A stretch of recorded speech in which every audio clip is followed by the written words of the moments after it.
Yuk. Assalamualaikum warahmatullahi wabarakatuh. Waalaikumsalam warahmatullahi wabarakatuh. Alhamdulillahilladzi anzalal Qur'an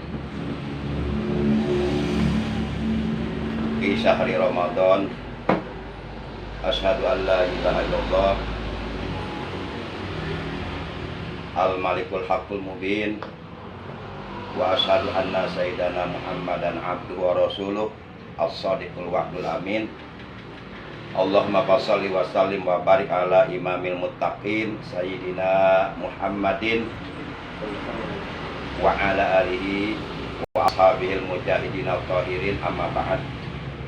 Qala ta'ala wa rattilil qur'ana tartila wa qala nabiyuna sayyiduna Muhammadun sallallahu alaihi wasallam man qara'al qur'an bi ghairi tajwid bahwa asin. Shadaqallahu maulana al-azimul karim wa shadaqa rasuluhu habibul karim wa nahnu ala dzalika minasyahidin wasyakirin walhamdulillahi rabbil alamin. Yang pertama dan yang paling utama, tentu kita panjatkan puja dan puji syukur kepada Allah Azza wa Jalla yang telah memberi kita nikmat panjang umur, juga nikmat sehat walafiat, serta nikmat-nikmat yang lainnya, terutama nikmat iman, Islam dan ihsan, juga nikmat diberi ilmu yang bermanfaat, sehingga alhamdulillah pada kesempatan hari ini, hari Sabtu, memasuki tanggal 26 di bulan Rabiul Awal tahun 1444 Hijriah, bertepatan dengan tanggal 22 Oktober tahun 2022 Masehi, kita dapat kembali melanjutkan taklim kita, yaitu belajar ilmu tajwid. Insya Allah pelajaran ilmu tajwid ini akan menggunakan referensi atau maroji kitab Hidayatul Mustafid, di mana kitab Hidayatul Mustafid ini isinya membahas tentang hukum-hukum bacaan Al-Quran, dari mulai pasol nun mati dan tanwin hingga pasol mad asli, mad far'i yang 13 macam, seperti mad wajib mutasil, mad jaid munfasil, mad alif sukun, mad badal, mad iwad, mad ladzim musaqqal kalimi, mad ladzim musaqqal harfi, mad ladzim harfi musba, mad lid, mad silah qasirah, mad silah tawilah, mad tamkid, mad far'i, dan seterusnya. Mudah-mudahan Allah Subhanahu wa Ta'ala berkenan membukakan hati kita untuk bisa memahami ilmu tajwid, sehingga insya Allah yakin dengan sababiah barokah kita oleh Allah diberikan pemahaman tentang ilmu tajwid. Insya Allah kita akan dapat membaca Al-Quran sesuai dengan ilmu tajwid, akan dapat mampu membaca Al-Quran dengan baik. Mudah-mudahan itulah yang kita harapkan kepada Allah Subhanahu wa Ta'ala. Kemudian salawat dan salam semoga tetap dilimpahkan selalu atas paduka alam yang mulia, baginda tercinta Nabi Agung Nabi besar Muhammad sallallahu alaihi wasallam. Beliau adalah manusia yang paling fasih membaca Al-Quran. Tidak ada manusia yang paling fasih dalam membaca Al-Quran kecuali Rasulullah sallallahu alaihi wasallam, yang syafaat beliau di hari kiamat nanti sangat amat kita harapkan. Semoga dengan sababiah wasilah kita mempelajari ilmu agama, kita di hari kiamat mendapatkan syafaat dari beliau. Amin ya Allah ya Rabbal alamin. Baik, hari ini secara khusus kita akan membahas ilmu tajwid, ya, dengan menggunakan referensi kitab Hidayatul Mustafid. Kita langsung saja masuk pasal yang pertama tentang pengertian tajwid menurut lugah dan bahasa, menurut lugah dan istilah. Kemudian pasal kedua menerangkan tentang hukum mempelajari ilmu tajwid. Kemudian pasal yang ketiga, pasal berikutnya lah, yaitu kita langsung masuk ke pasal nun mati dan tanwin ya. Nah, jadi materi ilmu tajwid yang akan kita bahas hari ini adalah pasal yang menerangkan tentang nunus sakinatu wa tanwin. Pasal menerangkan tentang nun sukun atau nun mati, yakni nun yang berbaris sukun, huruf nun yang berbaris sukun di atasnya, dan tanwin. Nah, tanwin itu contohnya seperti fathah tain, kasroh tain, domah tain, itu contoh tanwin. Tapi itu bukan pengertian tanwin, karena yang dimaksud dengan pengertian tanwin itu bukan fathah tain, kasroh tain, domah tain, bukan. Makanya kalau ada orang ditanya apa itu tanwin, kemudian jawabannya tanwin adalah fathah tain, kasroh tain, domah tain, itu salah, nggak benar. Jawaban yang tepat untuk jawaban dari pertanyaan apa itu tanwin, tanwin itu adalah nun sukun yang berada di ujung kalimat, itu namanya tanwin.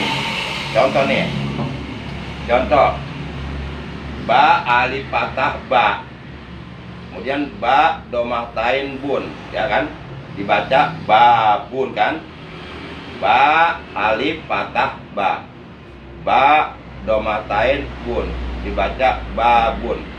Nah, pada huruf terakhir, yaitu huruf ba yang terakhir, di situ berbaris domah tain. Nah, itu kan disebut tanwin. Nah, tanwin itu adalah nun sukun yang berada di akhir kalimat. Jadi kalau kita baca babun, terdengar bunyi nun mati, babun en. Nah, jadi nun sukun yang berada di ujung kalimat itulah tanwin gitu ya. Jadi nun sakinatun talhaku akhirul kalimati, nun sukun yang berada di ujung kalimat itulah yang disebut tanwin. Jadi kalau umpama mau ditulis begini, ba alif fathah ba nun sukun domah bun, babun gitu. Cuma nun sukunnya dibuang, dihilangkan. Nah, sebagai pengganti nun sukun yang dibuang, yang dihilangkan tersebut, maka diganti dengan domah tain. Itu asalnya ada nun sukun gitu ya. Karena kalau diucapkan yang terdengarnya bukan domah tainnya, tapi nun mati, babun en itu kan. Nah, gitu. Nah, itu pengertian tanwin. Baik. Kan baik kan kadiri kan enggak. Coba lihat dulu.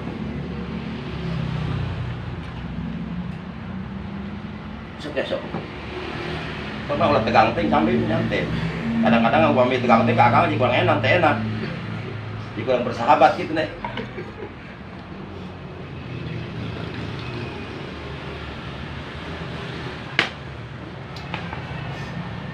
Nah, setelah kita memahami mengenai pengertian tanwin adalah nun sukun atau nun mati yang terdapat di ujung kalimat atau yang terdapat di akhir kalimat, itu yang disebut tanwin. Adapun bentuk tanwin atau contoh tanwin seperti fathah tain, kasroh tain, domah tain, itu bentuk atau contoh tanwin. Seperti ba fathah tain ban, ba kasroh tain bin, ba domah tain bun, disatukan ban bin bun.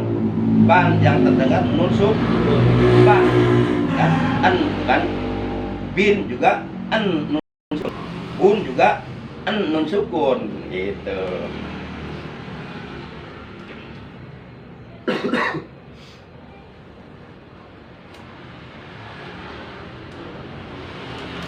Di dalam pasal nun mati, yakni nun sukun, dan tanwin itu ada 4 macam hukum, ya. Ada 4 macam hukum sebagaimana diterangkan di dalam kitab Hidayatul Mustafid, juga di dalam kitab Tuhfatul Atfal, dan di dalam kitab-kitab tajwid yang lainnya seperti Jajariyah.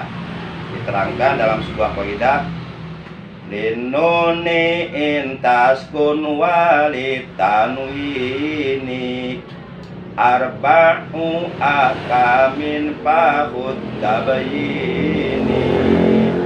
Linuni intaskun walid tanwini arba'u akamin fahud tabayini.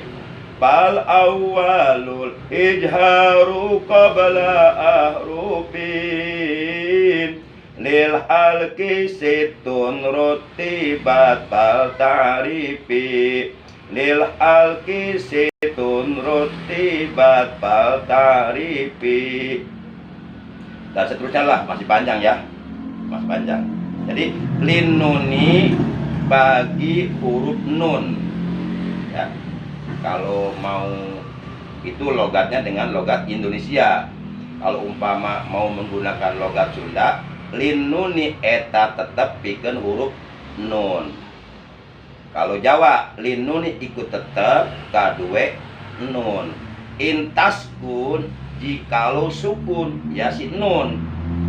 Maksudnya linuni intaskun bagi nun sukun, bagi nun mati gitu maksudnya.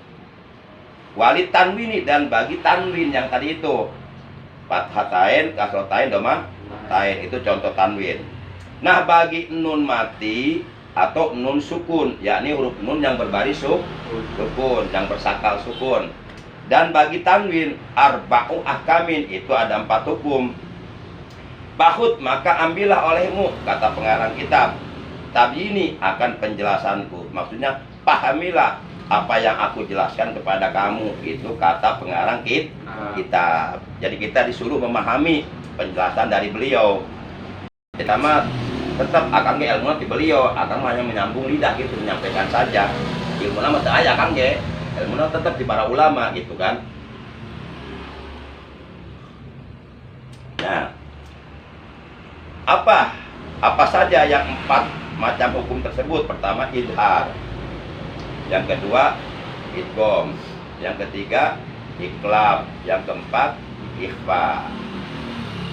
Idhar itu tidak ada bagian, ya.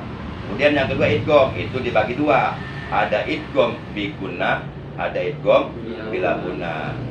Kemudian yang ketiga iqlab tanpa bagian, yang keempat ikhfa, itu dibagi 3 bagian, ada ikhfa ab'ad, ada ikhfa awsat, ada ikhfa aqrab. Nanti untuk lebih jelas kita lanjutkan pelajarannya. Nah untuk sementara sekarang yang perlu kita pahami bahwa di dalam pasal nun mati atau nun sukun dan tanwin itu ada 4 macam hukum. 1 idhar, 2 idgham, 3 iqlab, 4 ikhfa. Jadi kita memahaminya bertahap, nggak langsung detail sampai ke akar-akarnya, nanti bisa puyeng teuing gitu. Bertahap aja, ibarat ngitung mah 1, 2, 3, 4, 5 mapai gitu ngeureuy. Tapi kalau insyaallah asal ngeureuy gini pika 1 juta ge meureun ngitung. Gitu. Lah kata kakak nepi ka 5 geus turun ngajina. Yang geus menang 5 ilmuna. Mau nepi ka 1 juta, mau nambahan ilmuna. Makanya kan perintah menuntut ilmu dari Rasulullah kan utlubul ilmi minal mahdi ilal lahdi, carilah oleh kamu ilmu dari semenjak lahir ke alam dunia, berada dalam buayan sampai kamu masuk liang lahat, sampai kamu mati. Jadi nggak ada istilah saya sudah dewasa, saya sudah beristri, saya sudah beranak, saya sudah bercucu, saya sudah S1, saya sudah S2, saya sudah S3, saya sudah S doger, saya sudah S teler, S campur, berarti saya sudah cukup. Enggak. sampai mati. Kewajiban menuntut ilmu agama. Kalau bahasa UNESCO, Badan Pendidikan Dunia, mereka bahasanya begini, long life education. Jadi pendidikan sepanjang masa. Dan menuntut ilmu agama itu ibadah. Ibadah seperti halnya kita sholat, baca Quran, tahajud, sholat duha, itu ibadah. Bahkan mencari ilmu agama itu lebih afdol, lebih besar pahalanya daripada sholat, daripada puasa Ramadan, daripada ibadah haji, daripada jihad. Karena sholat pun harus pakai ilmu, puasa Ramadan pun harus pakai ilmu, ibadah haji pun harus pakai ilmu, jihad fisabilillah pun harus pakai ilmu. Ibadah apapun kalau tidak dasar ilmu itu akan sia-sia, nggak ada artinya. Sehingga kemungkinan besar ibadah kita ditolak oleh Allah kalau ibadah tidak didasari ilmu. Nah, inilah pentingnya peranan ilmu dalam ibadah yang kita kerjakan gitu. Nah, sekarang kita mempelajari ilmu membaca Quran dengan baik dan benar, namanya ilmu tajwid. Baik. Nah, sekarang kita masuk arti dari 4 hukum tersebut. Pertama, ijhar. Secara bahasa, ijhar itu mengarti jelas atau terang atau nyata. Seperti halnya kita sekarang melihat gelas terang, nyata, jelas. Nah, itulah ijhar. Dan ijhar ini bisa disebut juga ijhar halki. Jadi dalam pasol nun mati dan tanwin, ijhar itu bisa dinamakan ijhar halki atau ijhar halak.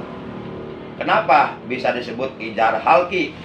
Karena huruf ijharnya semuanya keluar dari halak, dari tenggorokan.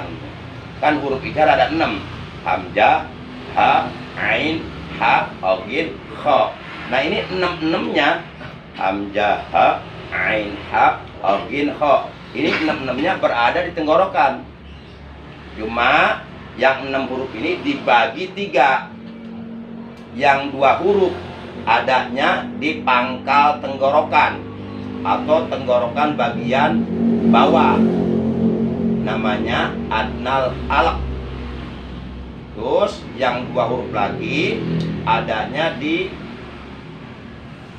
tenggorokan bagian tengah, namanya wastul halak. Wastul halak. Dan sisanya yang 2 lagi adanya di ujung tenggorokan atau tenggorokan bagian atas, namanya a'lal halak atau aqsal halki. Adapun 2 huruf yang berada di adnal halak atau di tenggorokan bagian bawah atau di pangkal tenggorokan, yaitu huruf hamzah dan huruf ha besar. Hamzah itu alif ya. Hamzah itu alif. Alif itu beda dengan ain. Jadi alif atau hamzah ada di sini. A.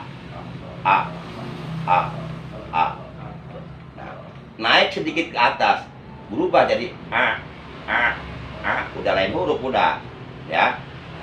Yang kedua huruf ha besar ini. Ha. Ihdinas. Alhaakumut takatsur. Alhaakumut takatsur. Terus yang 2 huruf lagi adanya di wastul halak, artinya tenggorokan bagian tengah, yaitu huruf ain dan huruf ha kecil. Ain di sini. Alaihim an'amta. Kemudian ha kecil. Ha hasanatin. Kemudian apa lagi? Hasanatin, atau contoh yang lainnya al-hasyr. Ha di sini. Ha. Alhamdu. Nah, kalau diturunkan ke bawah jadi alhamdu. Karena turun. naikin lagi sedikit ke atas. Alhamdu, alhamdu, ha ha ha ha ha ha ha ha ha ha ha ha ha. Sisanya yang 2 huruf lagi adanya di aqsal halq, di ujung tenggorokan atau a'lal halqi, atau tenggorokan bagian paling atas, yaitu ogin dan kha. Di sini adanya kha, ghairil, magdo. Memang perlu latihan makhraj namanya. Terus kha, khalaq. Min syarri ma khalaqal insana. Cuma kalau kita lagi keadaan pilek, hati-hati bilang huruf kho ya. Hati-hati, takutnya ada yang keluar, mesleng.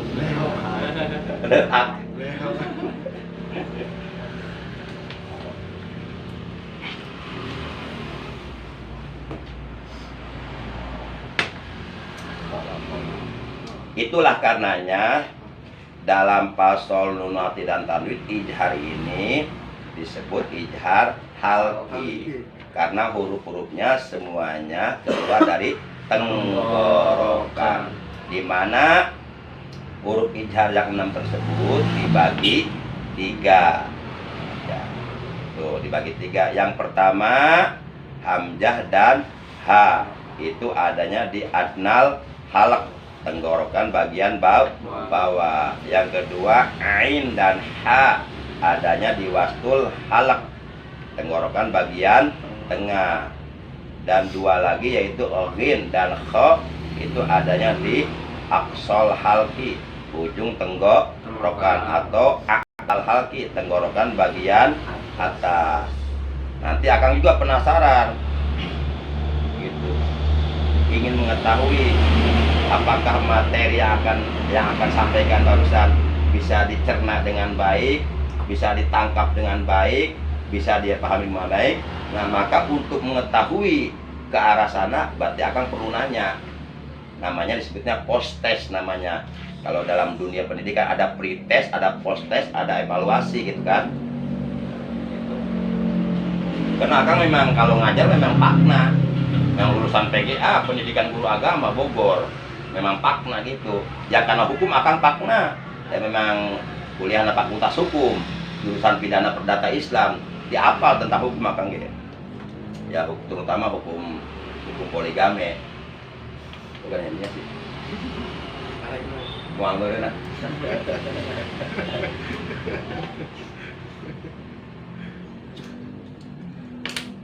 Nah itu. Jadi ijhar itu tanpa bagian dalam pasal nun mati dan tanwin. Kemudian yang kedua dalam pasal nun mati dan tanwin adalah idgham. Jadi ngomongnya juga sebenarnya jangan ijgham pakai dal, idgham. Nah, secara bahasa idgham itu mengandung arti memasukkan. Makanya dalam kitab Hidayatul Mustafid gitu. Al idghamu lughatan idkhalus syai' fi syai'. Pengertian idgham lughatan menurut bahasa atau secara etimologi adalah idkhalus syai' fi syai', memasukkan sesuatu ke dalam sesuatu, itu namanya idgham. Contoh, kita memasukkan air yang ada di gelas ke dalam rongga mulut lalu ditelan.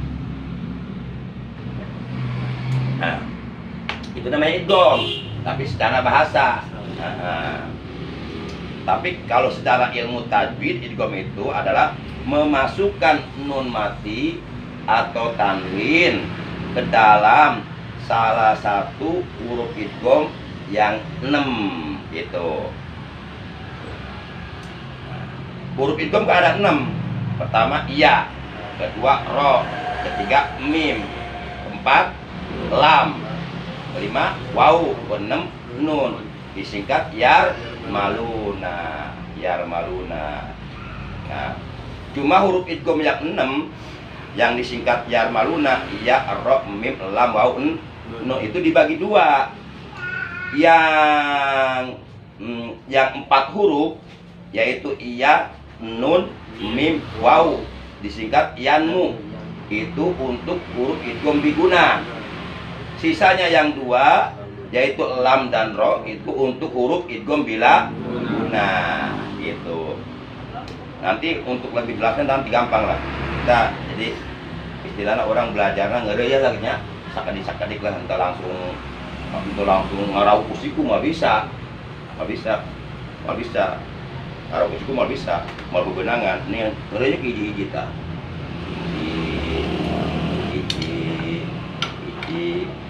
coba kusiku benangkan benang jago ngarau kusiku benang sih lumayan tuh tapi dia enak coba kartu kuping mah lagi.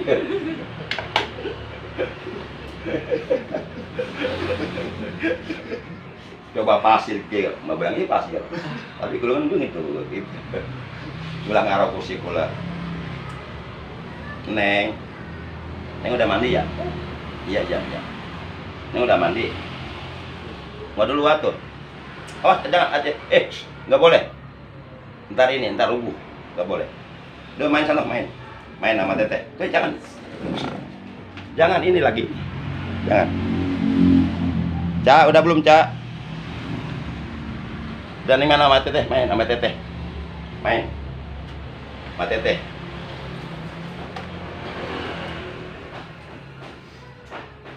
Jadi idgham terbagi dua. Satu idgham biguna. Hurufnya ada 4, yaitu iya, nun, mim, waw disingkat yanmu. Yang kedua idgham bila guna. Hurufnya ada 2, yaitu lam dan ro disingkat laro atau lari. Nah, adapun cara yang benar membunyikan idgham biguna, nun matinya atau tanwinnya dimasukkan ke dalam salah satu huruf idgham biguna yang 4 dan harus digunakan. Guna itu artinya ditahan. Guna itu artinya ditahan. Jadi ditahan, didengungkan. Contoh nih. Contoh huruf idgham biguna kan ada 4. Iya, nun, mim, waw. Yang pertama huruf i, iya. Contoh nun mati bertemu iya. Misalnya man yakulu, tulisannya mim nun sukun patah man. Itu kalimat pertama. Kalimat berikutnya, kalimat kedua yakulu, ya patah ya, qaf waw sukun domah ku, lam domah lu, yakulu. Nah, man yakulu kalau dibaca man yakulu itu salah menurut ilmu tajwid karena enggak diidgham, enggak dimasukkan. Nah, bacaan yang benar nun matinya ini yang berbunyi en ya harus dimasukkan ke huruf i. Iya, karena iya ini huruf idgham bigun. Karena idgham itu dia memasukkan nun mati atau tanwin ke dalam salah satu huruf idgham yang diguna yang ada di depan. Jadi bacaan yang benar mayyakulu, cuma didengungkan. Misalnya wa minan nasi mayyakulu amanna, gitu. Itu bacaan yang benar. Tapi kalau dibaca wa minan nasi man yakulu, nah itu salah. Ya, karena enggak diidghamkan nun matinya. Jadi kesimpulannya apabila nun mati atau tanwin bertemu dengan salah satu huruf idgham biguna yang 4, baik bertemu dengan iya maupun bertemu dengan nun maupun bertemu dengan mim maupun bertemu dengan waw, maka nun matinya atau tanwinnya wajib diidghamkan, wajib dimasukkan ke dalam huruf tersebut dan wajib digunakan atau ditahan atau didengungkan. Kalau sekedar dimasukkan saja tapi tidak ditahan atau tidak didengungkan itu pun salah. Contoh may yakulu, salah. Yang benar ditahan dulu. May. Nah, nahannya paling minimal 1 alif 2 harakat. Dan ada ulama yang membolehkan 1,5 alif sama dengan 3 harakat. Contoh dengung yang 1 alif 2 harakat mai, nah, mai, itu satu harkat. Kalau 3 harkat, mai, nah gitu. Jadi nggak boleh lebih dari 3 harkat mendengungkannya atau menahannya. Kemudian yang kedua idgham bila guna. Idgham bila guna itu apabila nun mati atau tanwin bertemu dengan salah satu dari huruf idgham bila guna yang 2, yaitu lam dan ra. Maka nun mati atau tanwin tersebut ya wajib diidghamkan, wajib dimasukkan ke dalam huruf lam atau huruf ro yang ada di depannya, yang ada di hadapannya. Tapi tidak boleh digunakan, tidak boleh ditahan. Contoh di Quran surat Al-Baqarah ya, ulaika ala hudam, kan tulisannya min rabbihim ya kan, ala hudam min rabbihim. Nah itu min rabbihim itu idgham bila gun, karena ada nun mati bertemu ro karena. Jadi nun matinya idghamkan, masukkan ke dalam huruf ro. Jadi nun matinya hilang karena dimasukkan ke dalam huruf tapi jangan ditahan, jangan didengungkan, jangan begini, jangan mir. Nah, bagian nggak enak tuh ya, pas mater masukkan tapi jangan ditahan. Mir rabbihim ulaika ala hudam mir rabbihim hudam mir rabbihim wa ulaika humul muflihun. Nah gitu. Jadi perbedaan antara membaca idgham biguna dan idgham bila guna adalah kalau idgham biguna mesti ditahan atau mesti digunakan atau mesti didengungkan. Lama mendengungkannya minimal 1 alif 2 harkat atau boleh 1,5 alif 3 harkat. Sedangkan membaca idgham bila guna tidak ditahan, tidak didengungkan, nggak boleh. Walaupun dua-duanya sama memasukkan nun mati atau sama-sama memasukkan tanwin ke dalam huruf yang ada di depan. Ya, cuma perbedaannya kalau idgham biguna ditahan, idgham bila guna tidak ditahan. Itu baru yang kedua. Belum yang ketiga iqlab. Yang keempat, ini udah hampir sejam ya. Jam. Teka rasa. Ada. Ya, anu penting ngeri lah. Nah, mudah-mudahan apa yang akan bahas bisa dipahami. Tapi akan penasaran nih. Penasaran gitu kan, ingin mengetahui sejauh mana gitu kan, gitu sejauh mana apakah materi yang akan bahas, yang akan sampaikan dapat dicerna, dapat dipahami dengan baik. Nah untuk mengetahui ke arah sana berarti akan perlu nanya, bolehkah aku bertanya kepadamu? Yang penting jangan ada dusta di antara kita. Nyantai aku. Kun bae nanya kok jaksan yo. Mari yo, resep yo. Nganter ya nangkol palu bah. Maksudnya biar semangat belajarna daripada nundutan wae. Kalau yang nerangkeun nah, nerangkeun mulai ngelai-ngelai. Anu narima keteranganna narundutan. Wah, menurut ah.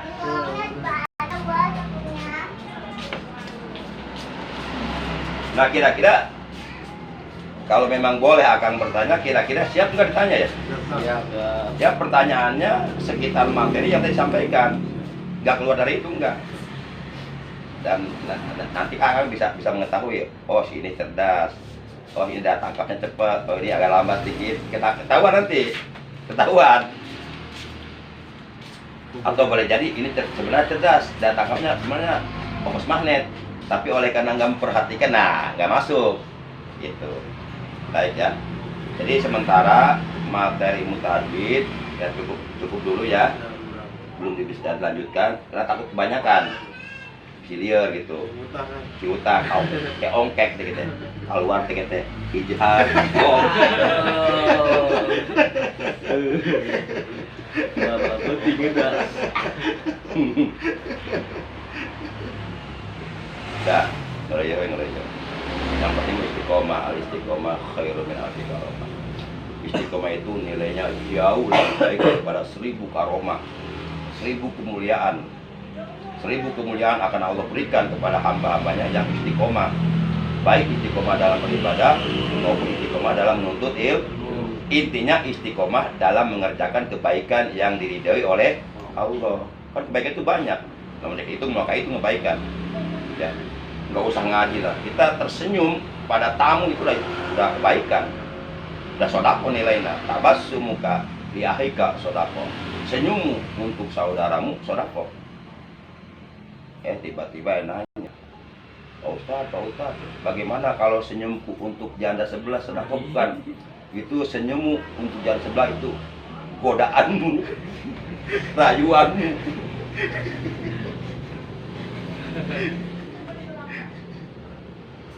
Wah, adik janda mah senyum, biasa hasil senyum.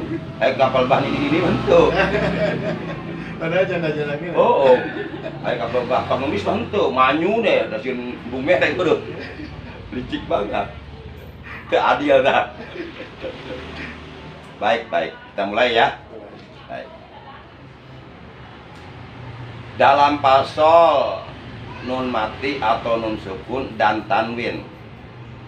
Jadi kita pertanyaannya langsung ini ya, langsung estafetnya.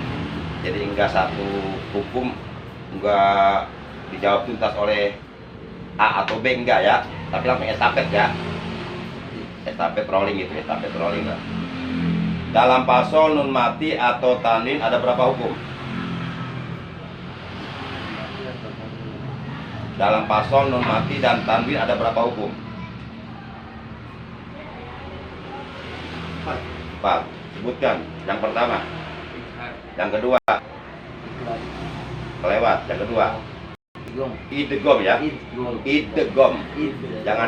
Jangan ijgham ya. Idgham ya. Idgham. Yang ketiga. Yang keempat. Ya udah. Selesai itu satu tuh. Tak udah checklist. Pertanyaan berikutnya. Ijhar hurufnya ada berapa? Ada 6. Sebutkan 1 sampai 6.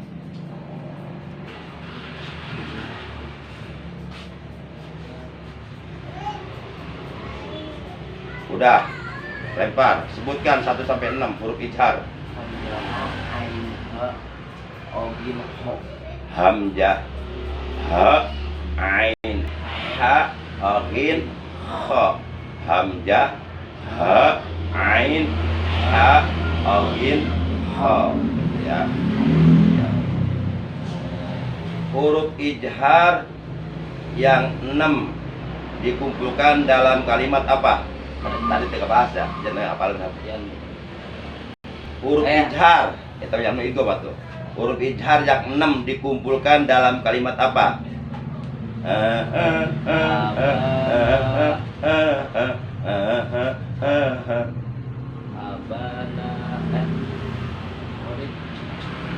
Emang tadi nggak dibahas ya? Kita pertanyaan tambahan lah, bonus. Akhi haka ilman haza ghairu khosir. Akhi haka ilman haza ghairu khosir.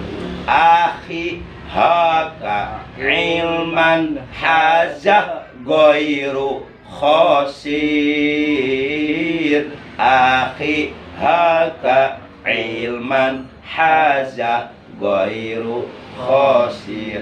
Nah, jadi huruf ijhar yang 6 dikumpulkan dalam kalimat tersebut.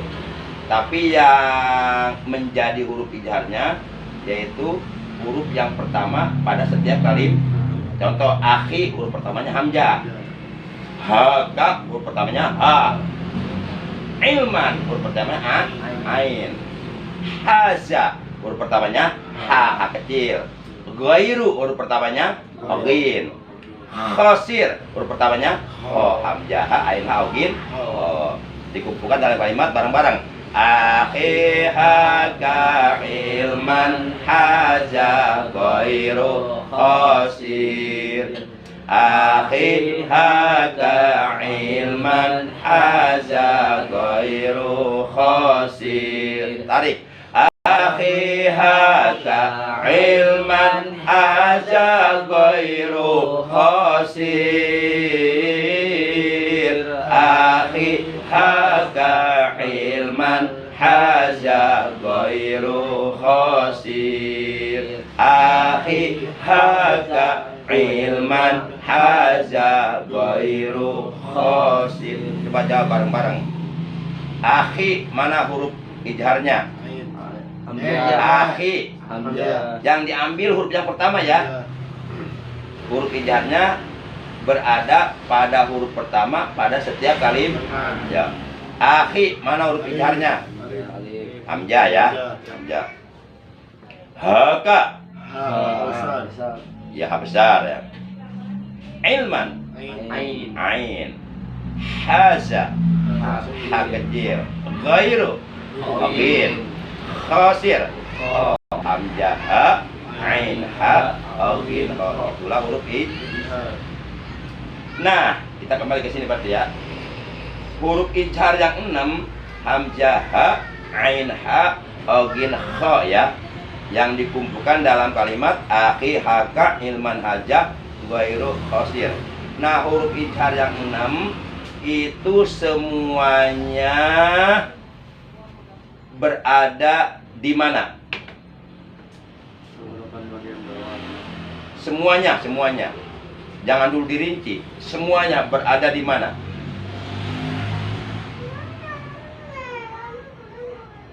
Tenggorokan. Nah, gitu, tenggorokan. Cuma tenggorokan nanti dibagi ada adnal halki, adna wastul halki, ada aksol halki. Nah, huruf ijhar yang 6 tersebut semuanya berada di halak. Halak itu tenggok atau kerongkongan. Baik. Dan nyungin dari partai cak, nu panas nong campuran cak. Nguras digorok. Nu panas cak. Jadi semuanya berada di halak ya. Halak artinya tenggok. Nah, baik, berikutnya. Tenggorokan menurut ilmu tajwid terkait huruf ijhar terbagi berapa? 3. Sebutkan. Kayak gitu artinya. Sebutkan. 1 tenggorokan bagian bawah. 1 tenggorokan bagian tengah. 1 malu. 2 1 mau kaki lu 1 deh. 1 tenggorokan bagian bawah. Yang kedua tenggorokan bagian tengah. Yang ketiga bagian atas. Atau ujung. Baik. Ya. Tenggorokan bagian bawah disebutnya adnal halki. Artinya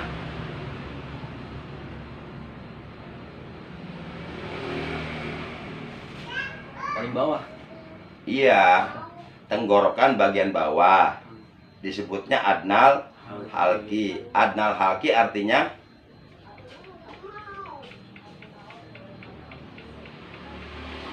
ada yang tahu? Belum. Udah, cuma nggak ketangkep doang. Adnal halki artinya pangkal tenggorokan. Nah, dengar nggak? Aku akan kalimat pangkal. Oh, berarti ketangkep mana neta? Mungkin tadi keringet kasaha mengitnya. Nah, tenggorokan bagian bawah disebutnya adnal halki atau artinya pangkal tenggorokan. Kembali ke Ambon. Tenggorokan bagian tengah disebutnya wastul halki, pakai pokoknya wastul halki. Artinya Tenggorokan bagian tengah. iya, tenggorokan atau pertengahan apa? Iya, tenggorokan bagian tengah ya, atau tenggorokan tengah berarti ya. Artinya tenggorokan tengah. Kemudian tenggorokan bagian atas atau bagian ujung paling atas disebutnya Hah? Kok malah nanya lagi sih? Kan aku bertanya sama kamu. Kok kamu malah nanya lagi sama aku? Ya, disebutnya akhlak. Salah nyebutna, salah ngomongna. Ayo, dilempar.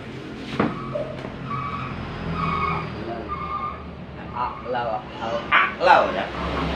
Pakai ain. Aklal halki. Aklal halki artinya tenggorokan tenggorokan atas ya. Nah, aklal halki disebut juga aqsal halki. Artinya ujung tenggorokan. Jadi ini bisa disebut aklal halki, artinya tenggorokan atas, atau bisa disebut aqsal halki, artinya ujung tenggorokan. Nah, kembali. Huruf ijhar yang keluar dari adnal halki sebutkan. Ada berapa? Dua, sebutkan. Ha. Sama. Hamzah. Udah dua aja, kebanyakan. Kan dua kena. Udah hamzah sama ha. Hamzah sama a sama a sama ha. A sama ha. A berarti hamzah. Ha berarti ha gede. Hamzah sama ha berarti a dan ha. Nah, baik. Huruf ijhar yang keluar dari wastul halki atau tenggorokan tengah ada berapa? Sebutkan. Sebutkan.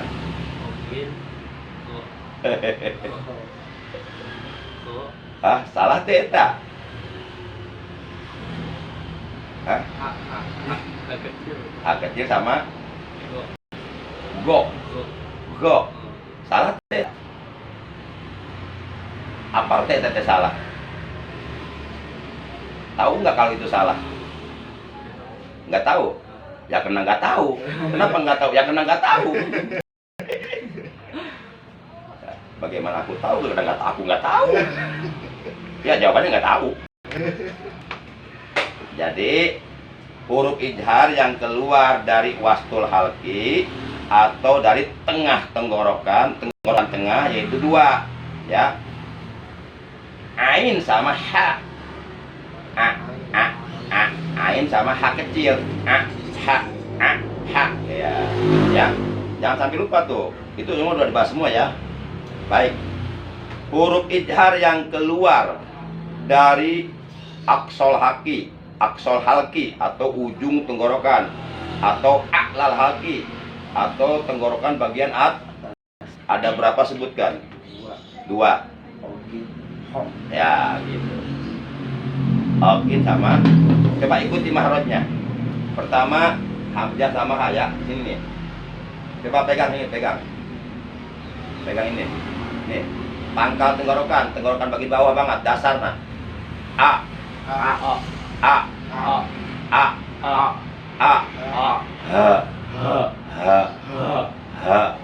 Naik ke atas tengah.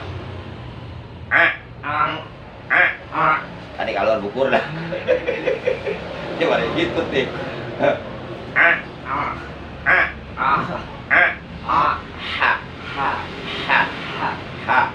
Naik terakhir paling ujung. Ghairil. Magdu.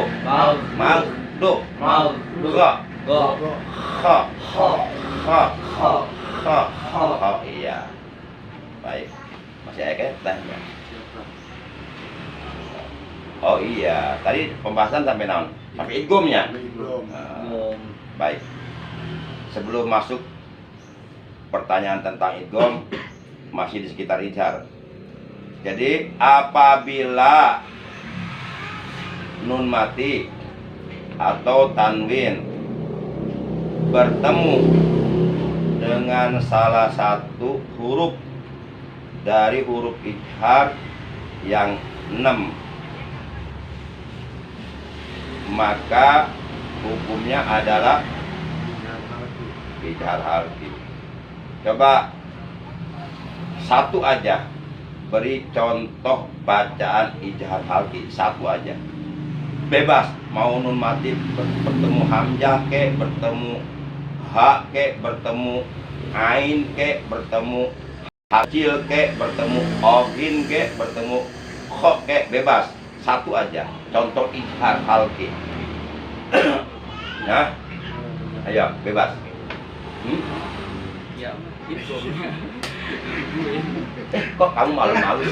Aku jadi malu juga. Biasa aja deh. Ayo. Santai. Ji Febri lain. Lain. Iya. PPI-nya. Iya. Ibat mau terima kan? Ya. Mau terima. Oh. Halo. Oh, halo. Anak Incu Damang Karman. Salam ini ya. Incu Damang Karman. Oh, ini Mengkarman. Salam ini ya. Januar. Oh, iya.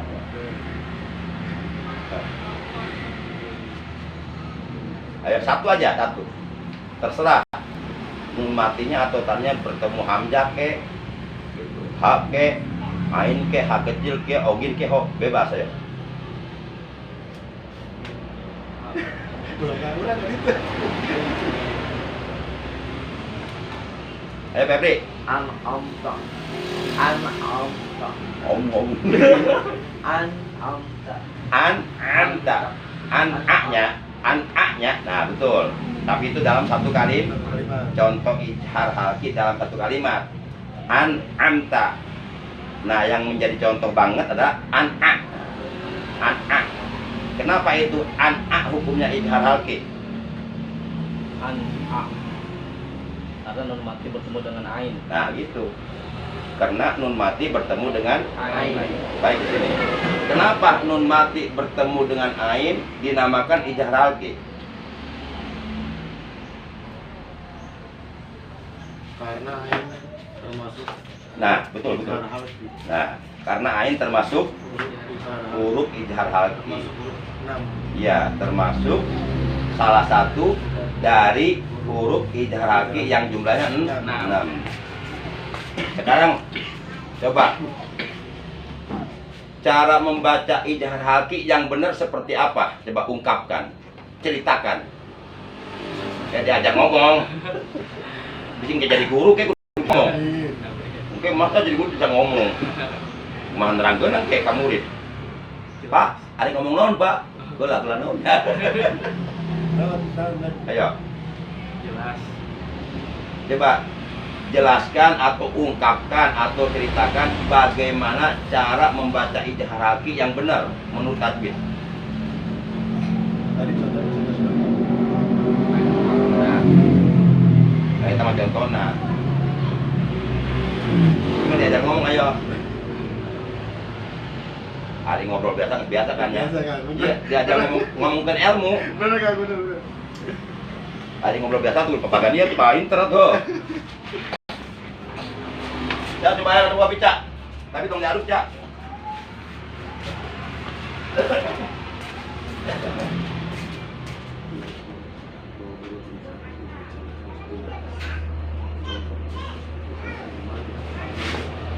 Akang badek ngamam Arab tuh jadi deui.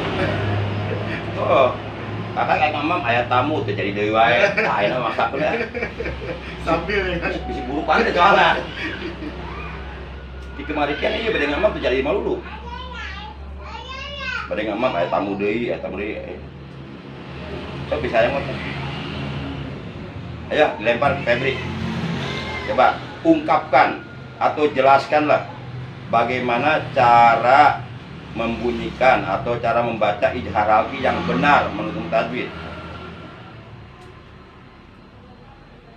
Menurut tajwid ijhar halqi dibaca dengan benar bila nun mati bertemu tanwin dibaca dengan jelas seperti contoh an-amta. Ya. Akang maksudnya mengerti, paham. Ngan salah ngomong unggul.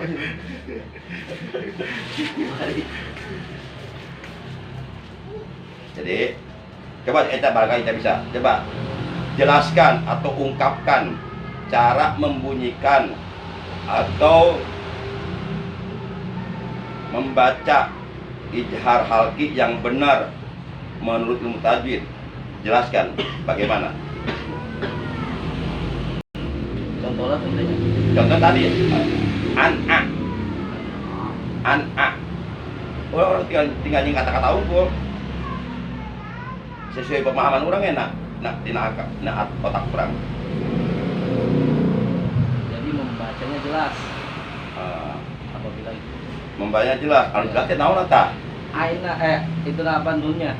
Itu sing jelas itu. An a. Jadi membacanya jelas. Kan yang nerangkan teh jelas ya. Kurang siap. Ayo. Tuntaskan, Cak. Ayo. Iya.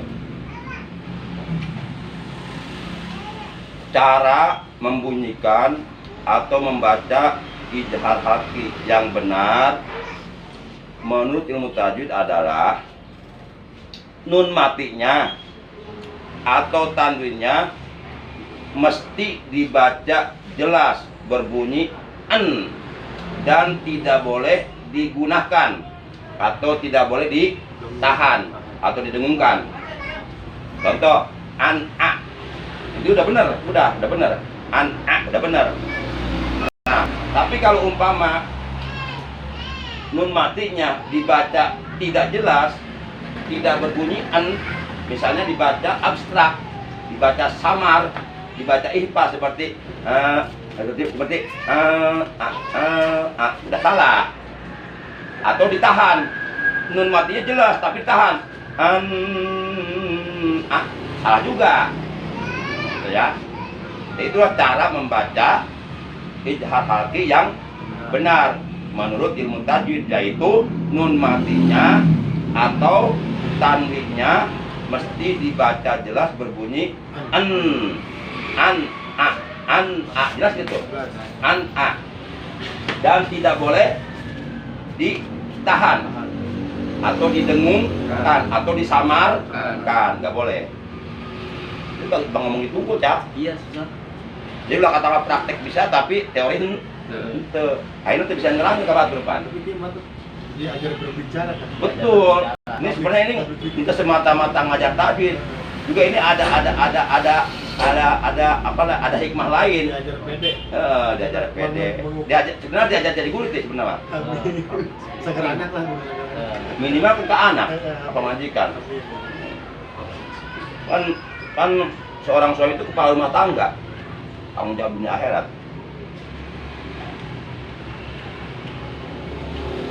Baik.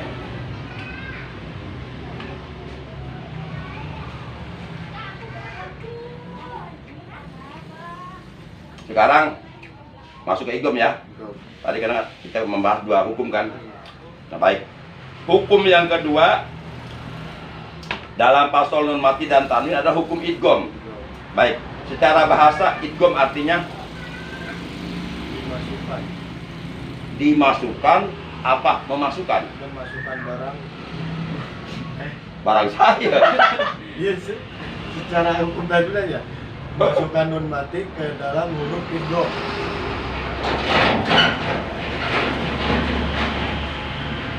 Secara bahasa aja dulu. Secara bahasa. Itu udah masuk ke istilah itu. Ya.